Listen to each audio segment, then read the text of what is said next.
Know the top stories of the day. Understand the issues that matter.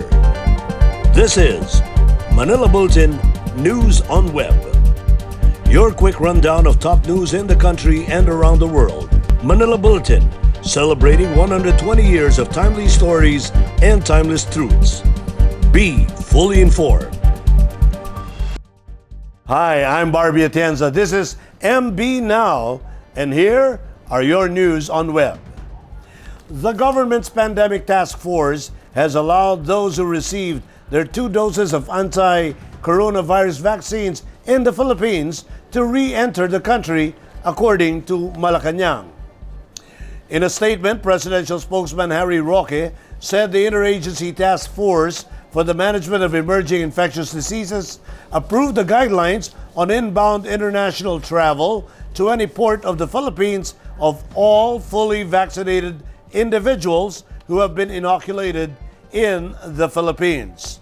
An individual shall be considered as having been fully vaccinated 2 or more weeks after receiving the second dose in a 2-dose series, or 2 or more weeks after receiving a single-dose vaccine.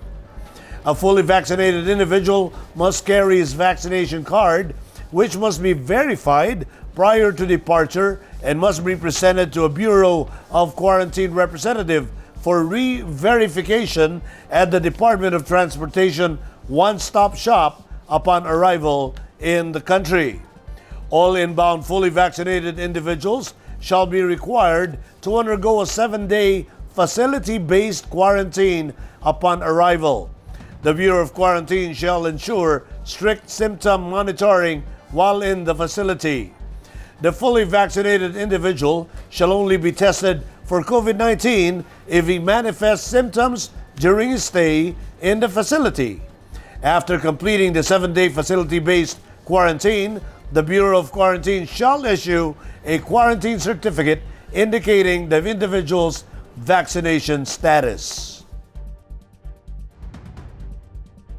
The United States Embassy in Manila confirmed the inclusion of the Philippines among the priority countries to receive its share from the initial batch of 25 million doses of coronavirus vaccines that the U.S. intends to donate globally.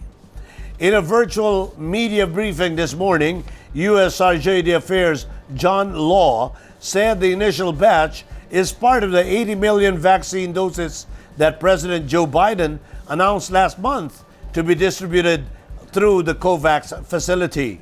On Thursday, the White House said 19 million doses out of the 25 million of the first tranche will be sent to the COVAX facility, while the remaining 7 million will be allocated to 16 countries, including the Philippines. Law explained that the U.S. is channeling most of its vaccine assistance through the COVAX facility, whose intent is to distribute vaccines all throughout the world in an equitable manner as possible. The U.S. is the world's largest contributor to the COVAX program, with an initial contribution of $2 billion and a pledge of another $2 billion for next year.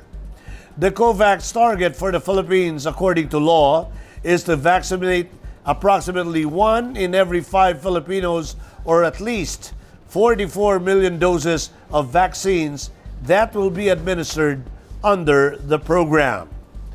While the U.S. diplomat did not provide any calendar dates on the succeeding arrival of vaccines, he, however, assured that the Philippines will see in the very near future an additional arrival of some Pfizer vaccines through the COVAX facility.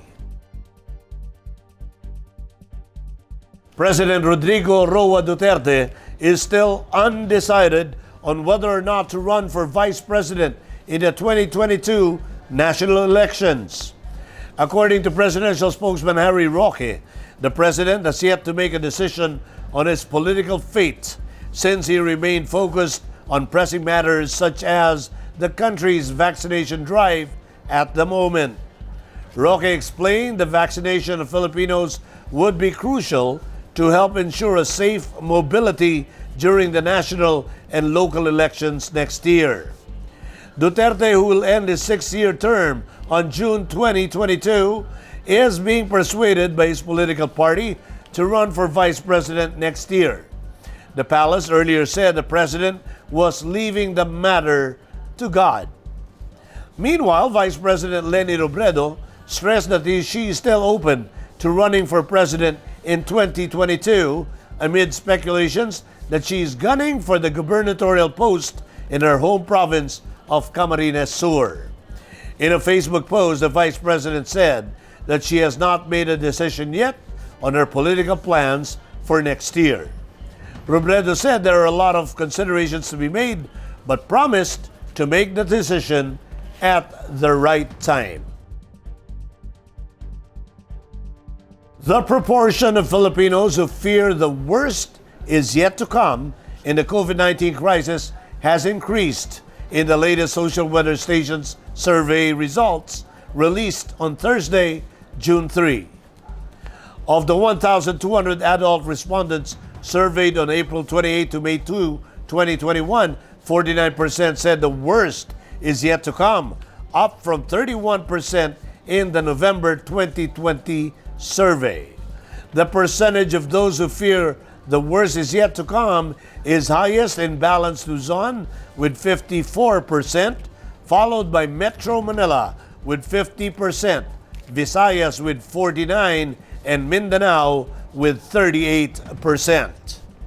SWS said the latest percentage of those worried about catching COVID-19 is 2 points below the record high 91% in November 2020, but still higher than the 85% in November and September 2020 and July 2020. Compared to past SWS surveys, worry about catching COVID-19 is much greater than worries about catching previous viruses such as Ebola, swine flu, bird flu, and severe acute respiratory syndrome or SARS.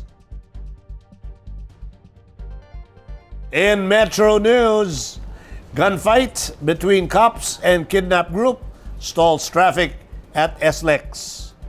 Quezon City government orders events places to operate at 30% capacity.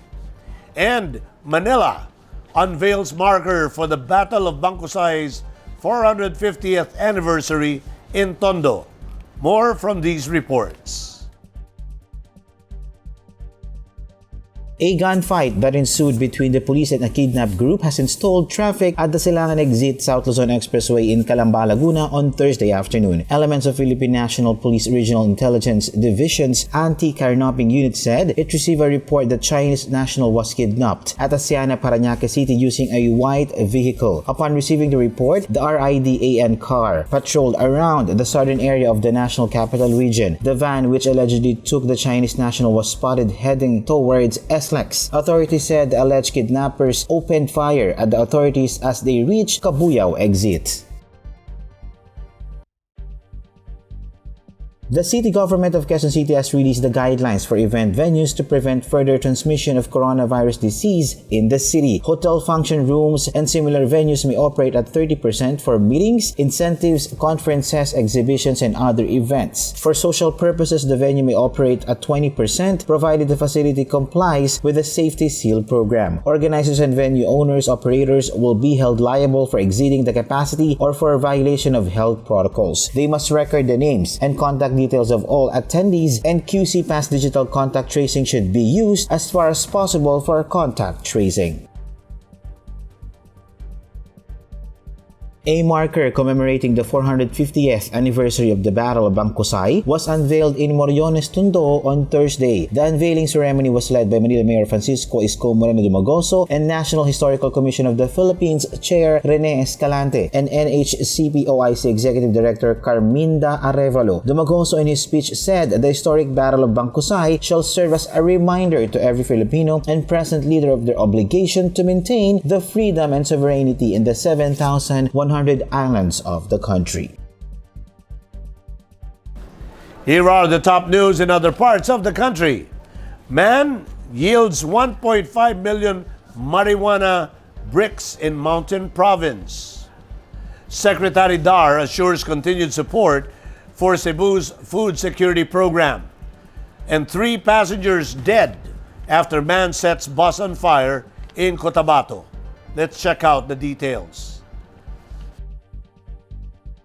Police and anti-narcotics agents seized over 1.5 million pesos worth of dried marijuana from a man in Mountain Province on Thursday afternoon. 21-year-old Rodeo Kakapit was arrested during an intelligence operation at a checkpoint in Sitio Ampawan, Barangay Poblacion in Sadanga Town. The suspect, who was intercepted in a public utility vehicle, yielded 2 backpacks containing 15 dried marijuana bricks weighing 12.8 kilograms, a mobile phone, and a driver's license. Department of Agriculture Secretary William Dar has assured the provincial government of Cebu that the agency will continue to support its food security initiative, the Sugpusog program. Dar also hailed Governor Gwendolyn Garcia's vegetable gardening project that encourages households, communities, and local government units to engage in home and community gardening and the establishment of nurseries. Dar also turned over some 43.36 million pesos worth of agri-fishery projects and some 18.71 million pesos of project commitments from the Department of Agriculture's banner programs to the LGUs and farmer cooperatives and associations in Cebu. 3 passengers were burned to death after being trapped in a bus that was set on fire in Mulang, Cotabato on Thursday afternoon. Based on the initial report of the police, a unit of the Yellow Bus Line Company was allegedly burned by a still unidentified male suspect at around 4:45 p.m. along the National Highway in Barangay Bialong. The bus company, which is one of the bus lines operating the Davao-Cotabato-Tacurong South Cotabato route, has been receiving extortion demands from the lawless Alcobar Group, an organized crime group reportedly responsible for extortion and bombing incidents in central Mindanao. In world news, Biden urges more Americans to get the COVID vaccine by July 4 holiday.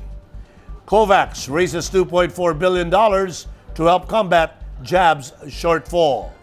And NASA announces 2 new missions to Venus. Details in these reports. The United States President Joe Biden announces a national month of action to get at least 70% of all adult Americans vaccinated by July 4, so that the United States can declare independence from COVID-19. Biden adds in his speech that 52% of adults are now fully vaccinated and that getting the vaccine is not a partisan act. I don't want to see the country that is already too divided become divided in a new way, between places where people live free from fear of COVID and places where, when the fall arrives, death and severe illnesses return. The vaccine is free, it's safe, and it's effective. Getting the vaccine is not a partisan act. The science was done under Democratic and Republican administrations. The COVAX vaccine program secured another $2.4 billion from donors on Wednesday, but underlined it was still struggling to get enough doses to help poorer countries fight the COVID-19 pandemic. The scheme is trying to get enough vaccines for 30% of the population in 92 of the poorest participating territories, 20% in India, with donors covering the costs. But despite raising more than the $2 billion it was looking for, the program's leaders said that the major challenge was getting the doses after supplies from the Serum Institute of India plant dried up. COVAX has already delivered nearly 80 million doses to 127 territories, with AstraZeneca shots making up 97% of doses supplied so far, the rest being Pfizer-BioNTech. COVAX is co-led by the World Health Organization, Gavi, and the Coalition for Epidemic Preparedness Innovations. NASA announced 2 missions to Venus on Wednesday that will launch the end of the decade and are aimed at learning how Earth's nearest planetary neighbor became a hellscape while our own thrived. The mission also seeks to determine whether the planet once had an ocean. A descent sphere will plunge through the dense atmosphere, which is laced with the sulfuric acid clouds. It will precisely measure the levels of noble gases and other elements to learn what gave rise to the runaway greenhouse effect, we see today. The missions have been awarded about $500 million under NASA's Discovery program, and each is expected to launch in the 2028 to 2030 timeframe. In entertainment, Girl from Nowhere cast member Chania McClory reveals on Instagram an interesting detail about her audition for the hit series. Let's watch this.